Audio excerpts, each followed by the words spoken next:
반야바라 밀다 심경관자재보살이 깊은 반야바라 밀다를 행할 때 오니 공한 것을 비추어 보고 온갖 고통에서 건너느니라. 사리자여, 색이공과 다르지 않고 공이색과 다르지 않으며 색이고 공이요 공이고 색이니 수상행식도 그러하니라. 사리자여, 모든 법은 공하여 나지도 멸하지도 않으며 더럽지도 깨끗하지도 않으며 늘지도 줄지도 않느니라.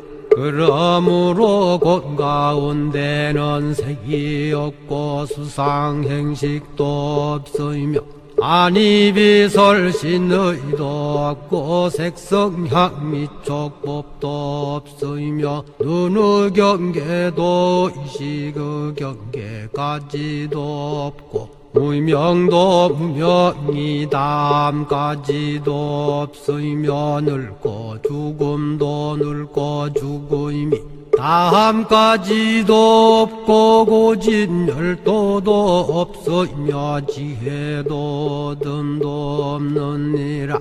얻을 것이 없는 까닭에 보살은 반야바라 밀다를 의지함으로 마음에 걸림이 없고 걸림이 없으므로 두려움이 없어서 뒤바뀐 헛된 생각을 멀리 떠나 완전한 열반에 들어가며 삼세의 모든 부처님도 반야바라 밀다를 의지함으로 세상의 깨달음을 얻느니라. 반야바라 밀다는 가장 신비하고 밝은 주문이며 위 없는 주문이며 무엇과도 견줄 수 없는 주문이니 온갖 괴로움을 없애고 진실하여 허망하지 않음을 알지니라. 이제 반야바라 밀다주를 말하리라. 아제 아제 바라 아제 바라 승아제 모지사바 아제 아제 바라 아제 바라 승아제 모지사바 아제 아제 바라 아제 바라 승아제 모지사바.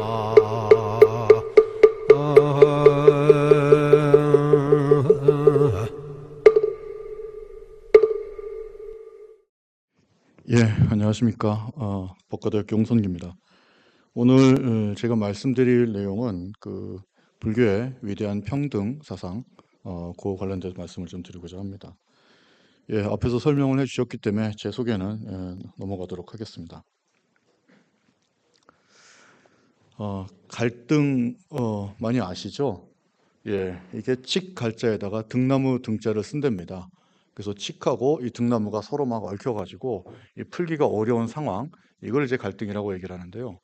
어떻습니까? 우리 대한민국은 갈등이 많은 나라 같습니까? 적은 나라 같습니까?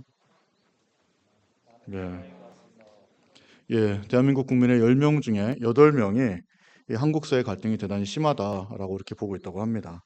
매우 심하다가 8.5%, 대체로 심하다가 71%. 한국보건사회연구원에서 나온 보고자료에 따르면 우리 사회 참 갈등이 심하구나를 알 수가 있습니다. 세대 갈등도 무려 83%, 또 젠더 갈등도 심각하다가 64%. 근데 그럼에도 불구하고 압도적으로 심한 갈등이 진영 갈등입니다. 보수와 진보, 이런 갈등들이 대단히 심한 걸로 현재 나와 있습니다. OECD 평균을 따져보더라도 우리나라 갈등 지수가 상당히 높은 걸 알 수가 있습니다. 멕시코, 터키 다음에 이제 한국이 갈등 지수가 되게 높고요. 분야별로 따져보니까 이념, 빈부, 성별, 학력, 정당, 나이, 종교에서는 갈등 지수가 세계 1위라고 합니다. 자랑스러운 1등은 아닌 것 같습니다.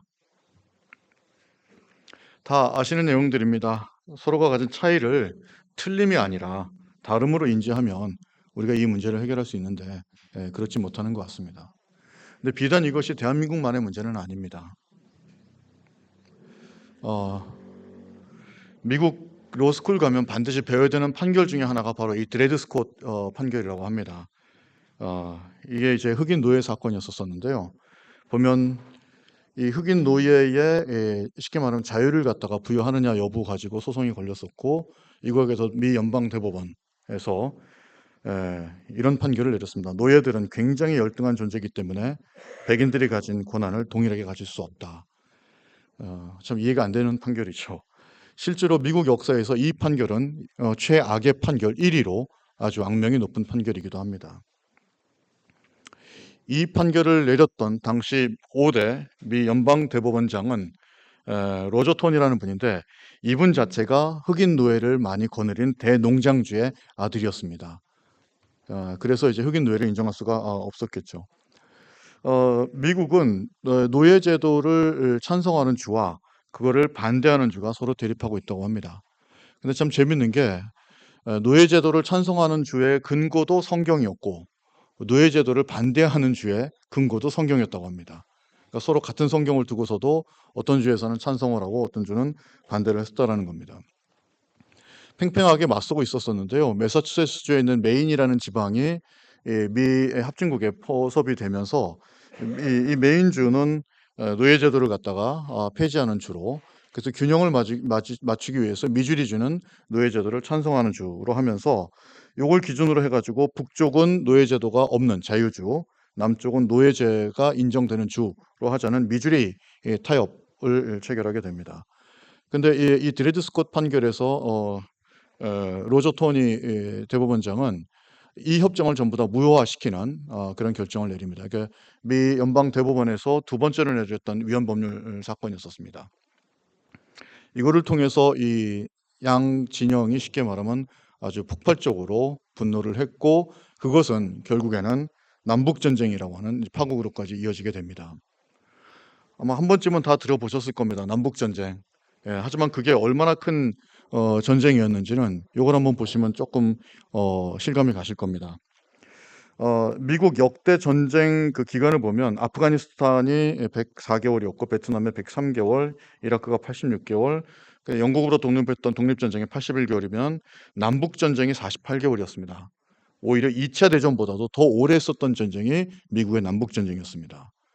놀랍게도 사망자 숫자를 보면 남북 전쟁이 지금 미국 전쟁에서 가장 역대 많은 사상자를 냈었던 전쟁입니다. 60만이 넘습니다.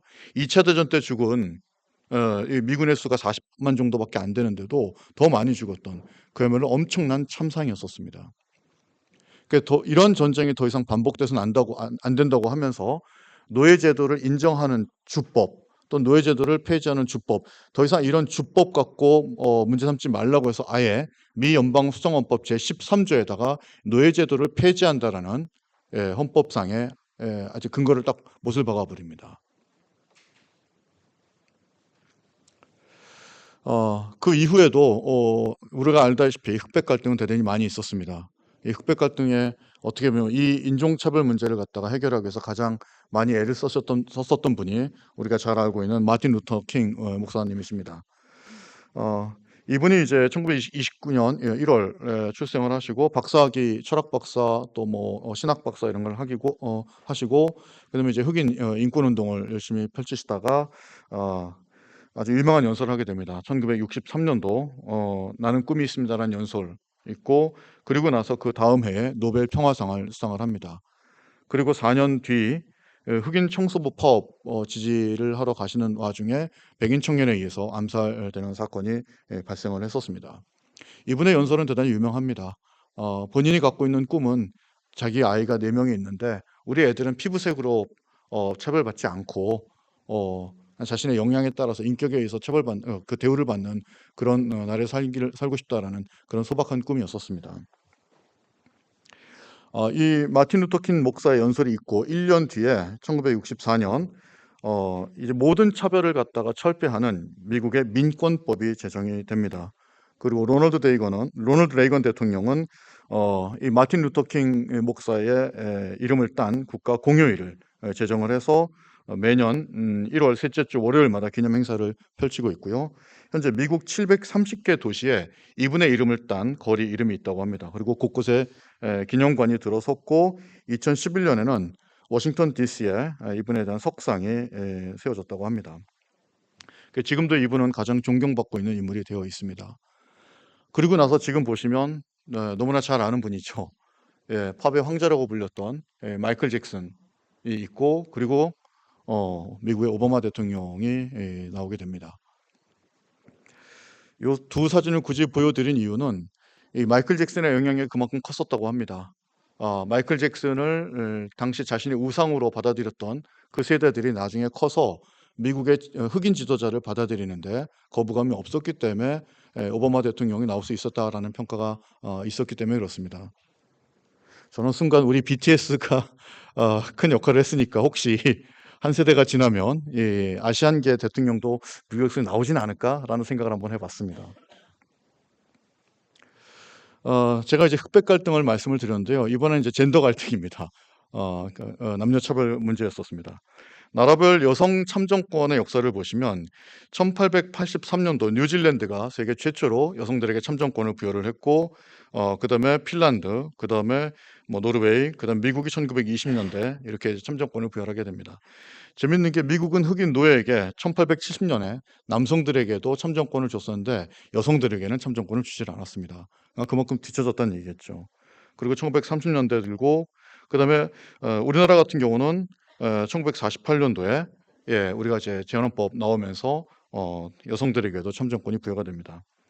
의외로 스위스 같이 우리가 알고 이른바 선진국이라고 하는 나라조차도 1971년도에 들어서 여성들에게 참정권을 줬고, 그 다음에 아무래도 아랍 쪽, 중동 쪽은 여성들의 참정권이 좀 늦다 보니까 2015년도에 맨 마지막에 사우디아라비아에서 이제 여성들에게 참정권이 부여가 됩니다.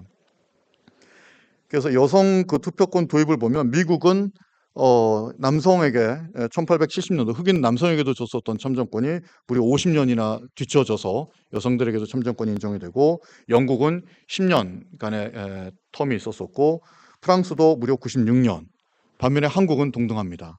그리고 스위스는 무려 123년이나 걸려서 여성들에게 참정권이 인정이 됐습니다. 사실은 한국은 1948년으로 되어 있지만요. 조소왕 선생께서 만들었던 우리나라 대한민국 임시헌장, 1919년도 나온 임시헌장에 보면 그때도 이미 여성들에게 참정권을 부여하는 조항이 있었습니다. 그러니까 어떻게 보면 상당히 우리는 앞섰다라고 볼 수도 있는 겁니다. 그래서 1919년 4월 11일 대한민국 임시 헌법 이전에 헌장이 있었는데 여기에서도 보시면 3조에 남녀 귀천, 빈부의 계급이 없고 일체 평등함을 3조에서 규정하고 있었었고, 5조에서는 국민권 있는 자에게는 누구나 선거권과 피선거권이 있음을 명시를 했습니다. 상당히 앞섰다라는 거 우리가 알 수가 있습니다. 혹시 나중에 기회가 되시면 이 영화를 한번 보시기를 추천을 드립니다. 서프레제트라는 영화인데요. 참정권을 뜻하는 게 서프레지에다가 여성을 뜻하는 전미사를 붙여가지고 여성 참정권 운동을 당시에 영국의 남성 기득권자들이 비아냥대면서 썼던 표현이 이 서프레제트라고 합니다. 이 에밀리 팽커스트라는 이제 여성 운동가들이 이 여성 차별을 갖다가 막을 수 있는 유일한 방법은 바로 참정권을 행사하는 것이다라고 해서 가멸차게 참정권 행사를 요구를 합니다. 근데 당시에 영국에서 남성들에게는 참정권을 주면서 여성들에게는 참정권을 주지 않았던 논거가 되게 황당했습니다. 여자들은 감정적이기 때문에 투표권을 행사할 수 없다. 그다음에 여자들에게 남성들과 동일한 권리를 주어진다면 가정과 사회가 무너질 것이다 라고 해서 참정권을 주지 않았답니다. 그러니까 말도 안 되는 황당한 이런 얘기들이 그때 당시로선 통용됐었던 논리였었습니다. 영국에는 더비 경마대회라는 게 있습니다. 왕이 참석하는 경마대회인데요. 1913년 당시 그 국왕 조지 5세가 그 5세의 말에 갑자기 한 여성이 뛰어들어서 그 말에 말발굽에 밟혀서 죽는 사건이 터집니다. 그래서 그 여성이 죽기 직전까지 했었던 말 한마디가 여성에게도 참정권을 달라라는 이 말 한마디였었습니다. 에밀리 데이비슨이라고 하는 당시에 엄청난 엘리트였었습니다. 옥스퍼드 출신의 영문학 전공을 했었던 여성 참정 운동가가 이와 같이 달리는 말에 뛰어들어서 목숨을 잃고 주장했던 게 바로 참정권이었었습니다. 당시 여성 참정권 운동을 했었을 때 엄청난 조롱, 폭행, 탄압, 이 와중에 상당히 많은 여성들이 목숨을 잃었고 감옥에 투옥이 됐었습니다. 그 결과 결국에는 한 10년 뒤 1918년 30세 이상 여성들이 참정권을 갖게 됐고, 그 다음에 또 10년 뒤 1928년에는 드디어 남성과 동일한 참정권 21세 갖게 됩니다. 요거는 이제 중앙선거관리위원회에서 나온 자료들입니다. 그래서 투표를 하라라고 하는, 그러니까 이 참정권이 그냥 주어진 것이 아니라 가멸차게 많은 분들이 목숨을 걸고 싸워서 얻은 권리니까 그 권리를 포기하지 말라라고 하는 그 자료를 제가 좀 가지고 온 겁니다. 그 이후에 영국을 보시죠. 마가렛 대처, 우리가 알고 있는 철회성이 나왔고, 그 이후에 테레사 메이, 또 영국 총리가 나오고, 그다음에 리즈 트러스트, 영국에서 무려 3명의 여성 총리를 배출하게 됩니다. 그리고 뿐만 아니라 자신들이 식민지로 삼았던 영국계 수낙 총리까지 영국은 배출하게 됩니다. 그러니까 그토록 차별을 하고 멸시하고 배척했었던 그들이 결국에는 시간이 지나니까 이와 같이 나름대로의 위치를 차지하는 걸 볼 수가 있습니다. 그럼 이렇게 흑백 차별이라든가 젠더 갈등이라든가 또 이념 갈등이라든가 왜 이렇게 서양에서는 이런 것들이 많이 있을까? 이게 이제 서구의 사고 방식 중에 이항 대립이라는 것이 있습니다. 양자를 대립해서 그 개념을 우리가 받아들이는 공부 방법 중에 하나입니다. 그래서 뭐 삶이 있으면 죽음이 있고, 초식 동물이 있으면 육식 동물이 있고, 빨강이 있으면 파랑이 있고, 이와 같이 두 개를 대립을 해서 그 개념을 받아들이는 방식을 이항 대립이라고 합니다.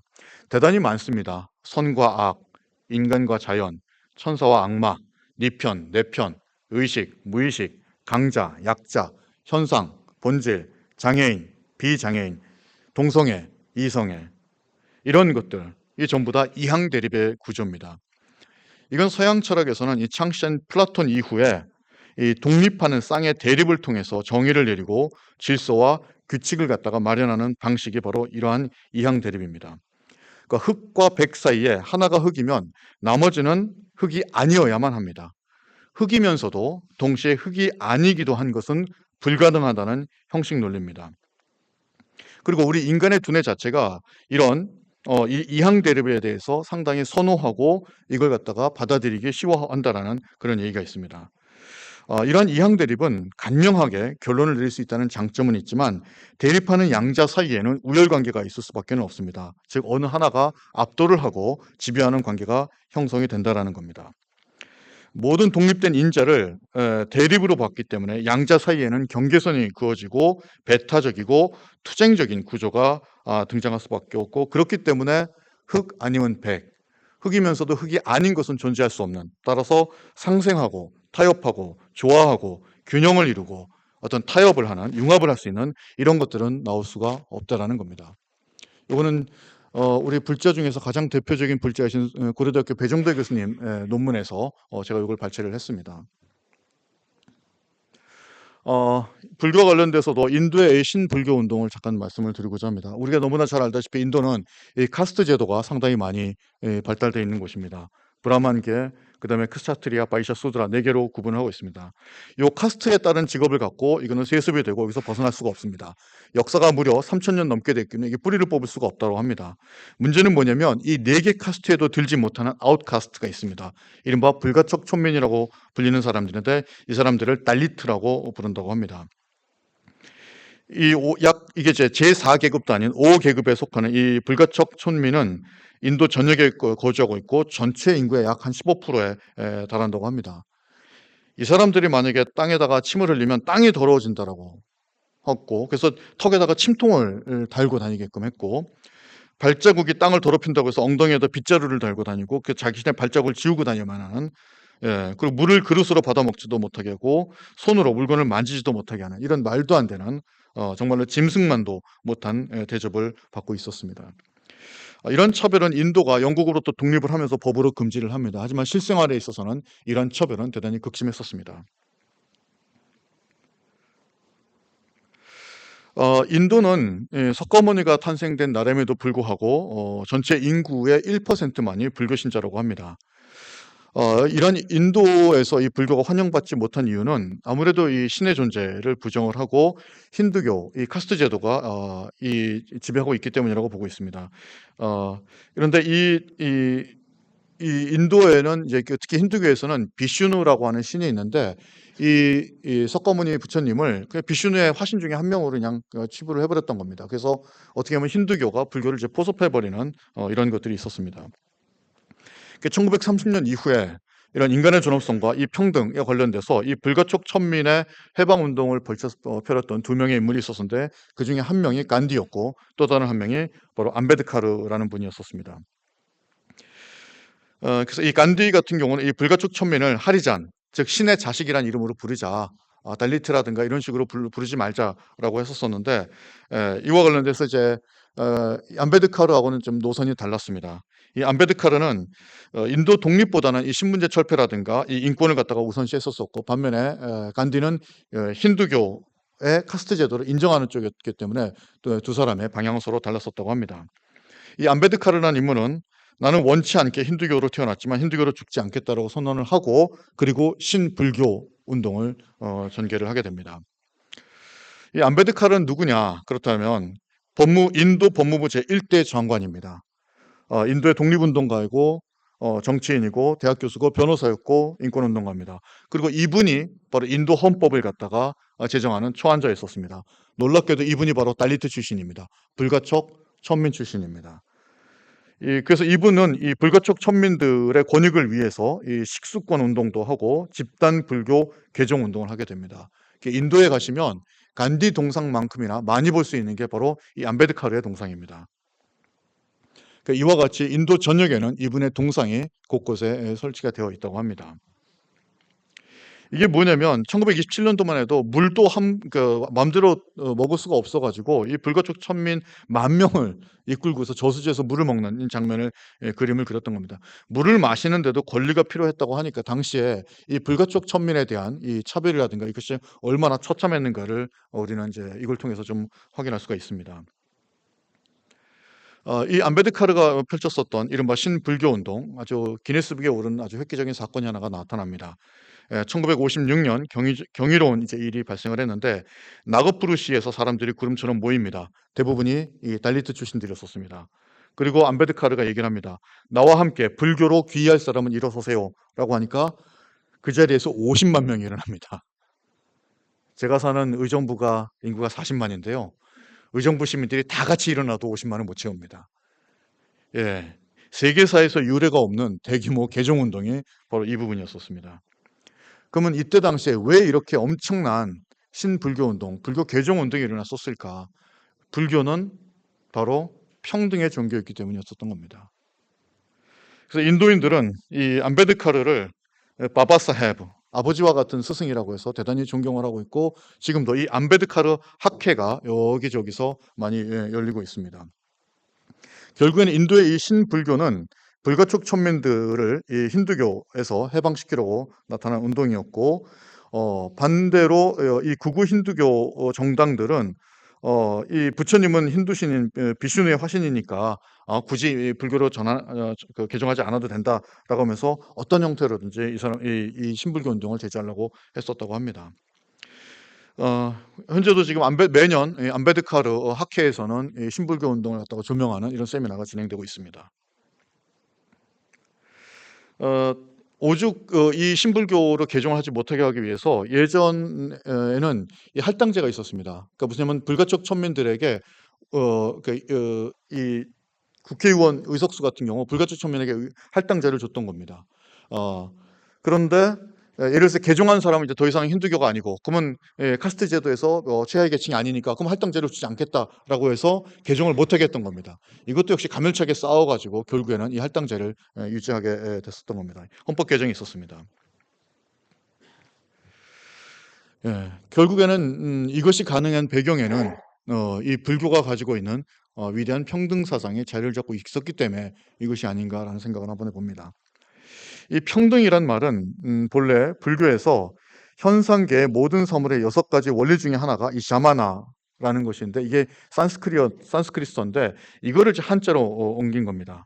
그래서 부처님을 모든 법에 평등한 진리를 깨달아서 아는 사람, 그래서 평등각, 평등을 깨달으신 분이다라고 표현을 했었습니다. 그러니까 일본 사람들이 이 이퀄리티를 일본어로 번역을 할 때 이 불교 용어인 평등을 고스란히 번역을 했었던 겁니다. 불교가 갖고 있는 열애장 사상, 모든 사람은 본래부터 열애, 부처가 될 수 있다라고 하는 가능성을 갖추고 있는 사상입니다. 불교의 평등 이념과 직접적으로 연결되어 있습니다. 그리고 모든 인간은 불성을 가지고 있다. 누구나 깨달으면 부처가 될 수 있다. 이게 대승불교의 핵심입니다. 네가 있어서 내가 있다. 자타불이 사상입니다. 상호 공존 사상. 그래서 이건 차별의 여지가 없는 사상입니다. 이 성경에 의하면 예수는 사람의 아들이고 신의 아들입니다. 반면에 부처님은 사람의 아들입니다. 그러니까 실제로 부처님께서는 생전에 자신을 신격화하려는 제자들의 움직임을 한사코 막았다고 합니다. 이 성경을 빗대서 기독교 또는 카톨릭에서는 극소수의 교단을 제외하고는 여성이 목사라든가 또는 신부님이 될 수가 없습니다. 반면에 우리 불교에서는 비구니 스님들이 훨씬 더 평등적이다라는 걸 알 수가 있습니다. 물론 이제 비구 승단보다는 비구니 승단이 훨씬 더 늦게 됐긴 했었지만 이 당시로서는 이 여성들이 하나의 물건처럼 취급됐던 인도 당시에 비구니 승단이 나올 수 있었던 부분에서는 7개의 계를 아마 따로 줘서 허용을 하셨었는데, 왜냐면 그때 당시에는 그 계를 그러니까 지키지 않으면 그분들의 안전이라든가 이런 위협이 있었기 때문에 그런 계를 줬었다라고 합니다. 어쨌든 그럼에도 불구하고 부처님께서는 여성도 아라한이 될 수 있다라고 선언을 하셨습니다. 실제로 여성이 주인공인 대승불교 두 개의 경전이 있습니다. 마하마야경과 승만경이 바로 그것입니다. 마하는 위대한 뜻이고, 그래서 마야 왕비는 비구도 앞에서 절을 할 수밖에 없는 위대한 여성이다라고 하는 것을 우리가 통해서 알 수가 있습니다. 부처님께서는 이 카스트 제도를 갖다가 과감하게 부정을 하셨습니다. 그러면서 수파니타다에서 그의 출생을 묻지 말라, 다만 그의 행위를 물어라라고 하실 정도로 평등을 강조를 하셨습니다. 그래서 이 부처님 승단에서는 모두가 동등한 한 사람의 수행자였기 때문에 그 사람의 대부호건 귀족이건 천민이건 장애인이건 따지지 않고 전부 다 공동체를 이뤘습니다. 고타마 부타 시대, 즉 기원전 5세기경 전후에서 고대 인도에서 불교는 대단히 혁명적으로 평등을 주장했고 실제로 그와 같은 이걸 구현했다는 평가를 받고 있습니다. 그러니까 왕권 신수설이 18세기까지 유럽을 지배했었고, 그리고 그 이후에 사회개혁론을 통해서 평등 사상이 들어왔던 것에 비하면 무려 기원전 5세기경에 이와 같은 이 평등 사상이 있다라는 건 대단히 혁명적이었다라는 걸 우리가 평가할 수가 있는 것 같습니다. 부처님께서 강조하신 이 평등 정신은 이제 이발사인 우빨리에 관련된 얘기에서 나온다 그럽니다. 부처님의 사촌 동생 7왕자가 이제 승단에 귀하고자 이발사에게 머리를 깎으려고 했었었는데, 우빨리가 이제 먼저 이 왕자보다도 먼저 이제 부처님 제자가 됐다고 합니다. 7왕자가 다른 스님들한테 절을 했는데, 이 이발사 당시 이제 천민이었던 우빨리에겐 절을 하지 않으려고 하니까 이제 부처님께서 크게 꾸짖었다고 합니다. 여러 강이 다른 이름으로 불리거니와 그 강들이 한번 바다에 이르고 나면 그 전의 이름은 없어지고 오직 바다라고 일컫듯이 내 계급도 법과 율에 따라 발심 출가하여 불법에 이르면 그 이전의 계급은 없어지고 하나가 된다. 이게 부처님 말씀이셨습니다. 우리 신라에서도 이 출가하는 데 있어서 신부는 장애가 되지 않았다고 합니다. 심지어 그래서 간호였었던 아랑공도 이제 출가를 하는 경우 있었었고, 또 상당히 귀족이었었던 의상스님도 출가를 하셨습니다. 당시에 이 의상스님이 부석사에서 화엄경 강설을 할 때 그 국왕이 이분을 갖다가 존경을 해서 토지하고 노비를 개짜 주려고 했었는데 의상스님께서 다 거절을 하셨다고 합니다. 우리 불법에서는 전부 다 평등하기 때문에 굳이 내가 이걸 받을 필요는 없다라고 하셨습니다. 그러니까 골품제가 엄격했던 당시의 시절에서도 의상스님께서는 국왕의 호의까지 거절을 하시면서 불교의 평등 사상을 강조하셨습니다. 사실은 오늘 제가 말씀드리고 싶었던 게 이 불교의 가장 핵심 사상 중에 하나가 바로 이 불의 사상입니다. 우리나라와 관련돼서 차별금지법 논의가 많이 됐었다라는 건 아마 알고 계실 겁니다. 2007년도 관련 법안이 만들어지고 15년이 지난 지금 아직까지도 제정이 못 되고 있습니다. 2013년도 19대 국회에서 51명이 차별금지법을 발의를 했었었는데 이게 입법이 이루어지지 않고 있습니다. 여기 이제 아무래도 동성애를 차별한다거나 이런 거를 전부 다 못하게 하다 보니까 개신교를 중심으로 해서 10만 명이 넘는 반대 의견이 게재가 되면서 이게 좀 통과가 되지 않고 있습니다. 당시에 이 법안을 올렸던 그 많은 국회의원들이 있었었는데 이제 그러니까 개신교 쪽에서 뭐 전단지 4만 부를 배포를 하고 아주 조직적으로 이제 움직이게 되면서 이게 부담을 느꼈던 이제 국회의원들이 이 법안을 이제 철회하게 됐었던 겁니다. 2021년도 장혜영 의원도 역시 마찬가지로 입법 예고됐는데 반대 의견이 7만 건이나 오면서 이걸 할 수가 없었습니다. 근데 이 차별금지법의 핵심 쟁점으로 뽑히는 게 이제 성적 지향, 그러니까 지금 동성애를 이유로 차별하지 말라 이런 부분인데 국민의 73%는 동성애를 하면 안 된다라는 그런 견해는 다 가지고 있습니다. 그러니까 우리 국민들은 70% 이상이 차별하면 안 된다라는 생각을 갖고 있음에도 불구하고 정치권에서는 이에 대한 법안을 통과시키기를 상당히 어려워하고 있다는 걸 알 수가 있습니다. 마찬가지입니다. 2021년도, 2024년도까지도 계속해서 이 법안은 현재 통과시키지 못하고 있고 국가인권위원회에서는 이 법안 통과를 본인들의 가장 수건 사업 중에 하나로 계속 올리고 있습니다만 현재 아직까지도 통과는 안 되고 있습니다. 그런데 우리 그 사회 그 불교 네트워크 그다음에 사회위원회인가요?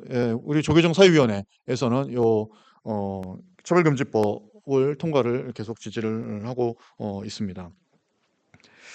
이제 자몽 스님이신데요. 사회노동위원회. 그러니까 이런 인터뷰 말씀하셨습니다. 카스트 제도에 저항했던 게 불교고 차별금지법에 대해서 찬성하는 것은 너무나 당연하다라고 하면서 우리는 어렸을 때 어떤 형태로든지 차별을 당해봤다. 키가 크건 키가 작건 또는 코가 크건 코가 작건 어떤 형태로든지 이게 작은 상처인 것처럼 보이긴 하지만 사실은 그게 상당히 큰 상처가 될 수 있고 때로는 그것이 극단적 선택하는 경우도 있기 때문에 이 차별금지하는 것은 우리 모두를 위한 법이다라고 하면서 사회노동위원회 위원장인 자몽스님께서 이런 얘기를 하신 적이 있었습니다. 이러한 불의 정신 또는 이런 평등 정신을 사실은 우리가 사찰에 가면 되게 어렵지 않게 볼 수가 있습니다. 구례 화엄사 이 부속 암자가 있는데요. 연기암 입구입니다. 연기암 입구에 가면 이런 문구를 볼 수가 있습니다. 입차문내 막존지혜. 수원 용주사 입구에 보면 요 선돌에 있습니다. 요 선돌에도 똑같은 문구가 있습니다. 입차문내 막존지혜. 부산 범어사 상당히 명찰입니다. 여기에도 보면 그 왼쪽에 입차문내 막존지혜라는 표현이 쓰여 있습니다. 심지어 여기 보시면 그 현판에 불이문이라고 쓰여 있습니다. 아예. 문경에 가면 운달산에 김용사라는 절이 있습니다. 여기도 보면 입차문내 막존지혜, 입차문내 이 문을 들어오려거든 막존지혜, 지혜를 두지 말라, 아름아름을 두지 말라, 분별심을 두지 말라, 차별심을 두지 말라. 이것이 불의정신입니다. 어떻게 보면 불교에서 불의정신은 가장 핵심적인 그런 사상이 아닌가 싶습니다. 그랬을 때 빈 그릇이었을 때 비로소 큰 깨달음을 얻을 수 있다라는 것이 바로 이러한 입차문내 막존지의 불의사상입니다. 이 초기 불교에서 화엄까지라고 하는 이 이찬원 선생이 쓰신 책이 있습니다. 이게 불의사성어로 꿰뚫어본 불교라는 책인데요. 혹시 기회가 되시는 분들은 이거를 보시면 좋을 것 같습니다. 화엄 사상을 비롯해서 대승불교를 관통하는 가장 핵심적인 사상 중에 하나입니다. 이 세상의 모든 것은 둘이 아니라는 사상입니다.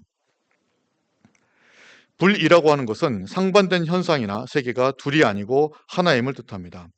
가령 부처와 중생, 생과 사, 행과 불행, 선과 악, 미와 추, 상주와 무상, 차안과 피안. 앞에서 우리가 봤었던 이항 대립과는 전혀 다른 사상임을 우리가 확인할 수가 있습니다. 불의는 두 개의 상반된 세계를 초월하는 경지가 아니라 두 개의 상반된 것에 흔들리지 않고 자유로울 수 있는 경지를 의미한다라고 일본의 불교학자인 까마타 시교 라는 학자가 얘기를 했습니다. 이분은 이제 조선불교사라는 책을 쓰신 분인데요. 이제 2세대, 전후 세대 불교학자로 상당히 저명한 불교학자라고 합니다. 이분이 이제 불의에 대해서 이렇게 이제 해석을 하셨는데, 요걸 아까 제가 말씀드렸던 흑과 백 중에서 하나가 흑이면 나머지 한 대는 반드시 흑이 아니어야 되는, 이른바 흑이면서도 흑이 아니기도 한 것은 불가능하다는 형식 논리와는 전혀 상반되어 있는 것이 바로 우리 이 불의 사상임을 알 수가 있습니다. 작가 중에 그 한승원 작가가 있습니다. 저는 이분 소설을 되게 좋아하는데요. 사실은 이분의 딸이 더 유명합니다. 한강, 맨 부커상으로 수상했었던 이분 이제 아버님이기도 한데, 이분이 이제 첫사랑이라는 시를 쓰셨습니다. 근데 이 시를 보고 소설가 이선재 씨가 이제 편지를 썼는데요. 그 첫사랑 내용이 어렸을 때 짝사랑했던 이 작가분을 나이가 들어서도 뭐 파파 할머니가 돼서도 그분을 되게 그리워한다는 뭐 그런 시입니다. 그 시를 보고 이 소설가 이선재가 이 한승원 선생님한테 이 시를 이렇게 편지를 썼습니다. 자, 그리움은 내 것이 될 수 없는 것 때문에 생기겠지요. 그 첫사랑분은 아마 선생님을 평생 마음에 간직하며 그리워하셨으니 그것이 고통이면서도 행복이었을 겁니다. 이 또한 불의가 아니겠는지요. 저는 이게 상당히 문구가 와 닿습니다. 평생 짝사랑했던 그분을 그리워하니까 고통스럽지만 또 반대로 그렇기 때문에 그것이 행복이었다라는, 이것이 결국 우리가 일상에서 볼 수 있는 불의가 아니겠는가라는 것이 이분의 편지였었습니다. 제가 준비한 건 여기까지입니다. 예, 이상입니다. 고맙습니다.